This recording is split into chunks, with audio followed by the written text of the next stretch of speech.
Good morning, everybody. Welcome to another episode of OP Radio. My name is Mac. I'm a content strategist at OP Labs.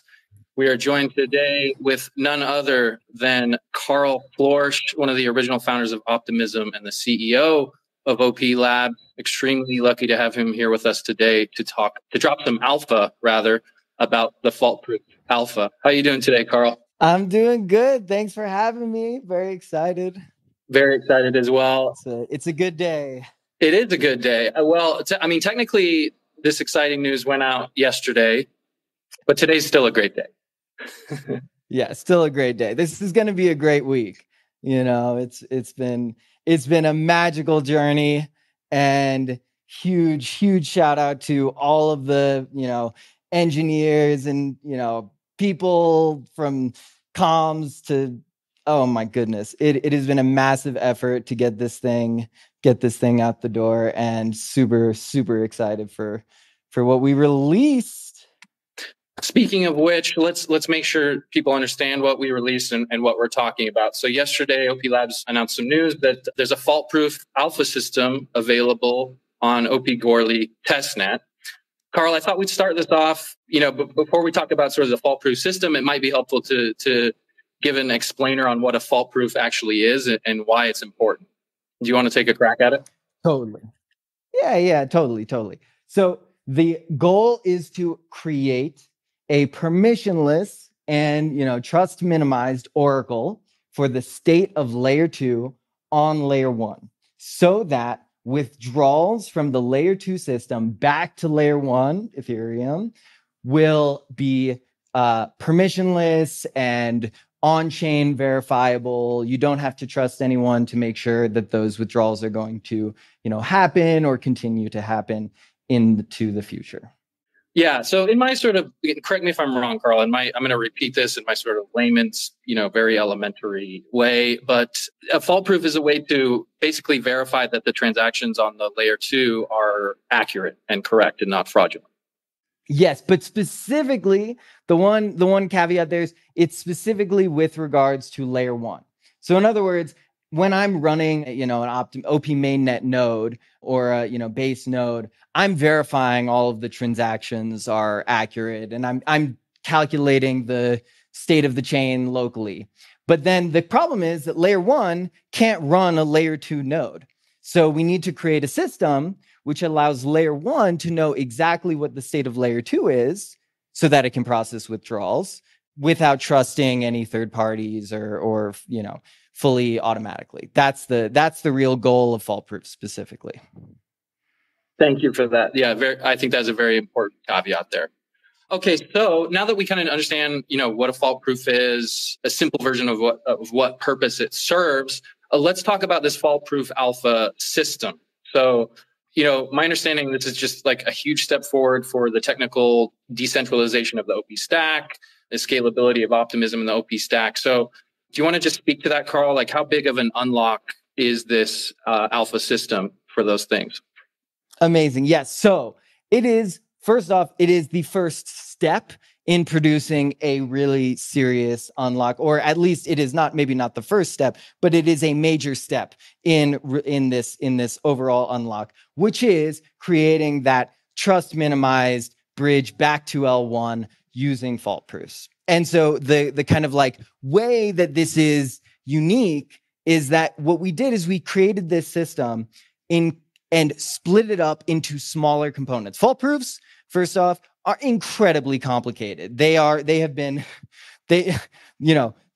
challenging for many years. And so the way to tame complexity in general is to split a big problem into a bunch of small problems. And so the whole kind of point of the OP stack is creating this modular system, which once you fit all the pieces together results in the fault proof. And so we ended up, creating, this release is actually just a combination of multiple independent parts that have been worked on in parallel. So in other words, there's, the fault proof program, which is, something that we've been working on, and the fault proof VM that's known as Canon, another component that we've been working on, and the dispute game.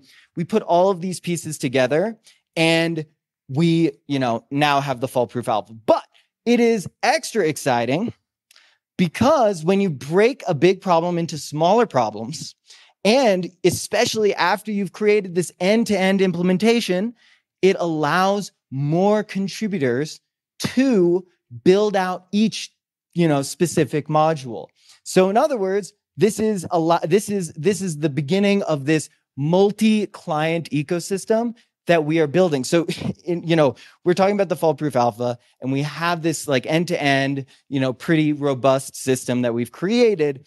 But it's crazy to see that there are like 5 other alternative implementations of various components of this stack that we are going to be able to accelerate because we have the end-to-end kind of prototype that people can look at and be like, okay, this is how the pieces fit together. I want to tackle the fault-proof program written in Rust, let's say, and now I'm going to implement that, and I can focus my efforts on one component that fits into the larger system. So this is really like this release is simultaneously getting us closer to that, permissionless fault-proof, nirvana, but it's also enabling a huge amount of community contributions to both, of course, audit the existing stack and the existing mechanisms, but then also build out alternative implementations of the various components. So lots of exciting stuff.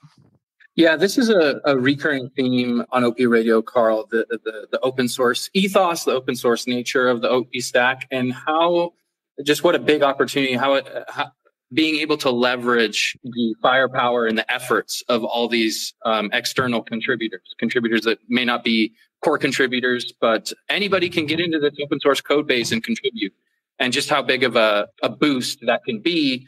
And this is all by virtue of the modular nature of the OP stack and the modular nature of this fault-proof system.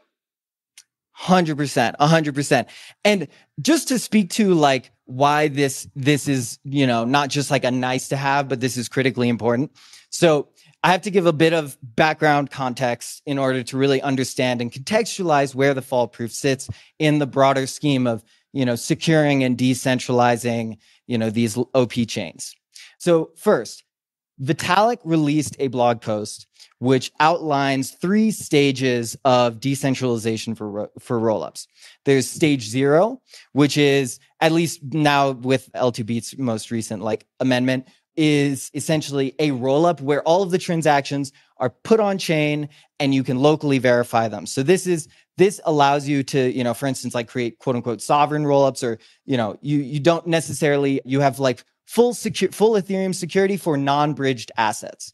So that's stage 0. And that's very meaningful in terms of security. Then stage 1, I think the most meaningful component of stage 1 for security and decentralization is the Security Council. So this introduces the, this external group. And that's something that we're talking about in a different context. And we've recently posted some stuff about. And then stage 1 also has a kind of we're fault-proof in, testing with training wheels component to it. But the main goal, right? The main thing that the fault-proof, in order to get the fault-proof to secure the system, we need to get all the way to stage 2.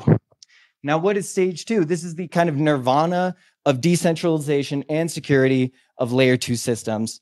This is when the fault-proof is the one in the driver's seat. So in stage 1, the Security Council can override the fault proof. That means that if the Security Council goes wrong, if something goes wrong, now the fault proof is actually not going to be relevant for the security of the system. But stage 2 is when you have multiple fault proofs, multiple parallel implementations, which gives you a level of confidence in the fault proof through this redundancy that you can actually say that the Security Council, if the fault proofs that are on chain all agree on the state of layer 2, the Security Council cannot override the system. So what does that do? That means that you actually get this really nice property where the system is essentially autonomous. The only way for the Security Council to kind of change the functioning of the layer 2 is initiating an upgrade, which is delayed to the point where you can still withdraw. So in other words, the system is really secured by the fault proof. But the key prerequisite to stage 2 is multiple client implementations. And that is non-trivial to achieve. And so the fact that we are actually, we're making this significant leap forward in terms of building out multiple client implementations means that the collective is set up for getting to stage 2 decentralization as quickly as possible. And in addition to the multiple client implementations, there's multiple proof schemes also enabled by this alpha system, right? Exactly. Yes, 100%. So you have the multiple clients, which result in multiple OP programs. That's like essentially the code that is running that implements the layer 2 system.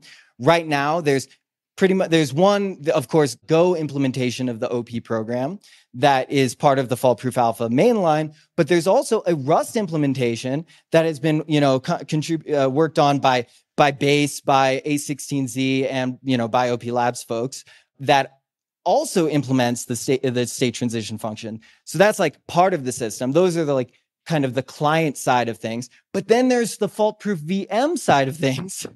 And I will just say that the OP Labs folks are a little bit savage because two of our engineers have built out, we have Canon, which is the Go implementation of the fault-proof VM. But then we have two other fault-proof VMs that have been implemented, one by Proto called Asterisk, which implements a RISC-V fault-proof VM. And then we also have Ben Clabby released the Rust implementation of a MIPS VM. So it's essentially a Rust version of Canon. So in other words, we happen to have a huge number of like a diverse set of not only clients today, but also the fault-proof VMs. And so that means that we're going to be able to run these entirely parallel stacks. No code overlap. They're written in entirely different languages. One set in Go, one set in Rust. And then through that redundancy, we can detect errors in any of the stacks if we do have them. So this is really going to be a massive unlock. And like, yeah, I'm super excited. I'm amazed, honestly, at how quickly things are going. And by the way, there's also OP Nethermind, OP Aragon. Like there are multiple clients that are popping up. So shout out to all of the people who built those. And yesterday's news, Karl, with the alpha testnet launch of this fault-proof system, that puts us close to this stage 1 that you described. Not quite there yet, obviously, because I want to be clear that it's on the testnet. But an important thing in this space, we want to stress to people, we would love for you to get in and try and find some bugs in this system, right? Yes, 100%, 100%.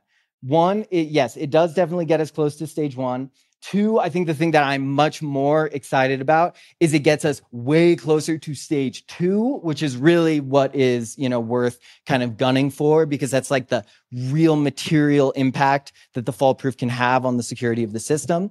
And then 3, you're 100% right that the kind of the point right now is to get a bunch of people to look at the system, to figure out how it works and find bugs. Now, I hope you don't mind. I'll go on a little tangent here, which is basically one of the key components of the fault-proof system that we have released is the dispute game. Now, the dispute game is actually historically a very tricky problem to get right, because there's lots of these like subtle bugs and subtle, attack vectors. One of the most, classic one being that you, as a malicious attacker, you have this ability to essentially grief all of the honest nodes in the system. And it means that you end up with having to oftentimes lock down your dispute games to a permissioned set of parties. Thankfully, though, we made sure that the dispute game that we built from the ground up is fully permissionless, in that anyone can contribute to anyone can challenge a proposal and anyone can respond to challenges. It goes from a 1v1 game where you're, playing against one opponent to a, multi-party game where anyone can contribute a single step in the fault-proof system. So in other words, and by the way, actually, before I say the other words, this system we're trying really hard to make it so that it is comprehensible by the broader community, because it's so important that we essentially can provide a a framework for the ecosystem for how to build out dispute games, how to build out fault proofs. And that allows the community to use these systems in different ways that we wouldn't expect, right? That's like why it's open source, why it's so modular. Like, hopefully we can actually, really, really like kind of up level the entire industry with this system release. So anyway, I'm super excited. It'll be fun to finally have a really nice, rock solid, open source dispute game that people can play with. Yeah. So, Karl, I just want to make sure I understand. It sounds like you're saying that there's been, an intentional effort made to make, in the design of this dispute game, to make it accessible for other contributors. Yes, exactly.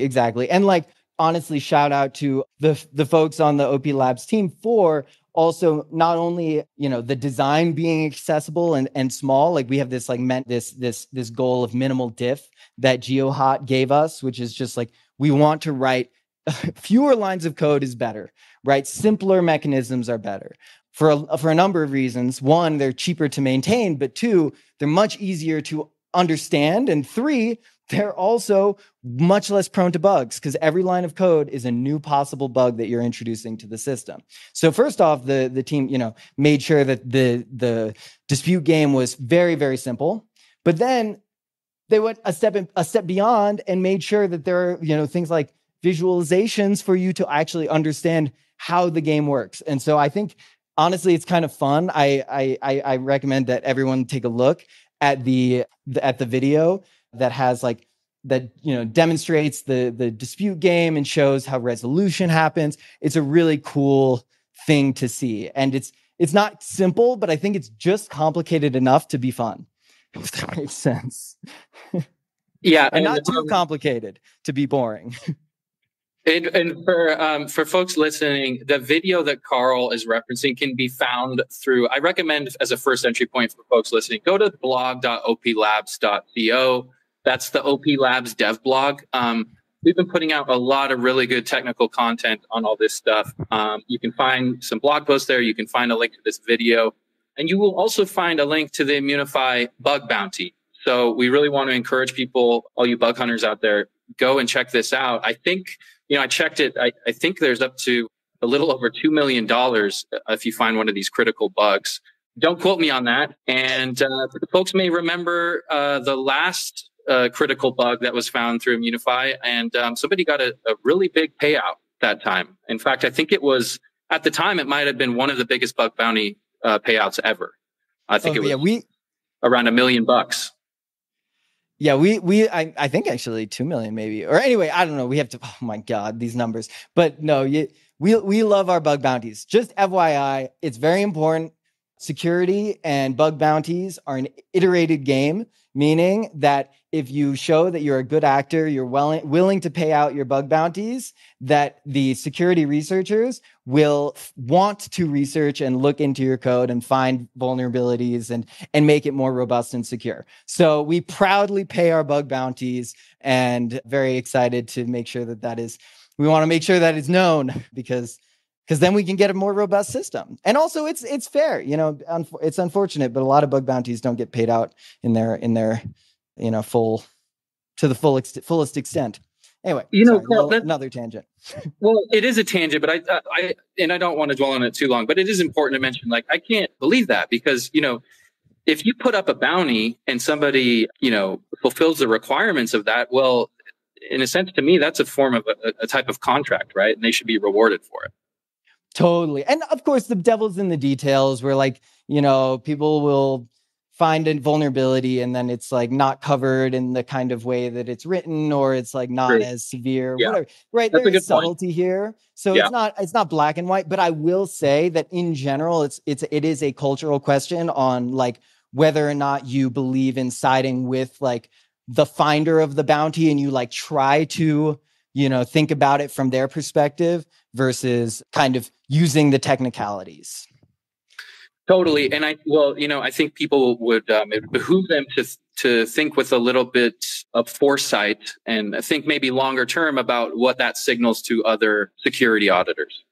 Exactly. That's the thing. We just, it really is so important that we build out this software in an, in an open way, open source, and that we make sure that insofar as the community contributes, whether it be alternative clients, whether it be bug bounties that have been found, that people are getting adequately recognized and rewarded for their work. And that's, another reason why retroactive public goods funding, making sure that there's a mechanism for paying for all of these alternative client implementations, which are critical for the long-term security of the system. So this is all an iterated game. It's all about building out a really good community of like open source developers that want to have fun and, hopefully change a little bit of the world together, be very fun. Yeah, this is the last I'll say on the topic, which is if I were an auditor myself, and man, I wish I were, because some of these bounties are just crazy. But I would look at that bounty that Optimism paid, I think it was around $1 million, and I'd be like, oh, wow, these guys keep their word. They put their money where their mouth is. Exactly, 100%. And by the way, just FYI, like the Foolproof Alpha, the bounties are relatively small because we know that the system is relatively raw. So, don't expect $1 million bounty on the Foolproof Alpha. But by the way, speaking of, I'll get us back to the foolproof stuff a little bit. Speaking of recognizing people for their contributions, I left out 2 very important foolproof VMs that are actively being built right now.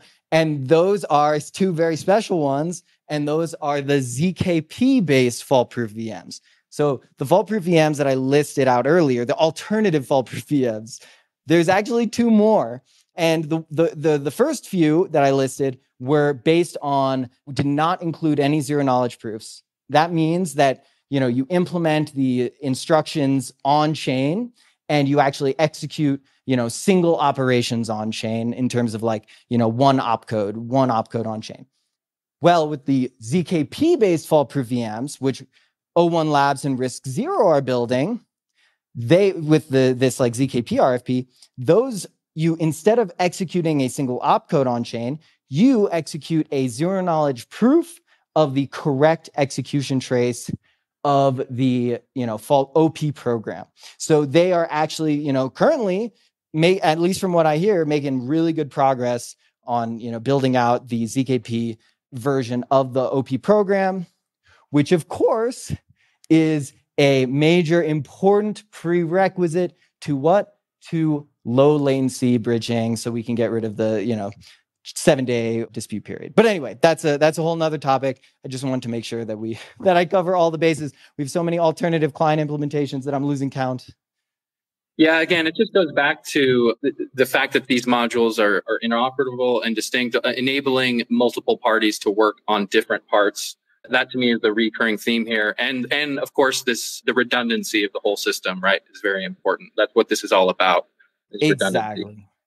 Exactly. Like and by the way, this is shout out to the original, like the Ethereum OGs who really stressed the importance of the protocol being a spec as opposed to essentially an implementation. Okay, so let me give more context. In Bitcoin land, at least at the time, there was a lot of reliance on a single Bitcoin client, which meant that if there was a bug in that Bitcoin client, all of the Bitcoin nodes would likely just follow the chain that has the bug, which is unfortunate. But Bitcoin is relatively simple, so most of the time, this did not, this is not an issue. But in Ethereum, when they were building it out, they were like, wow, this is insanely complicated. We're building a virtual machine that is Turing complete, albeit we have gas, of course, but like Turing complete virtual machine.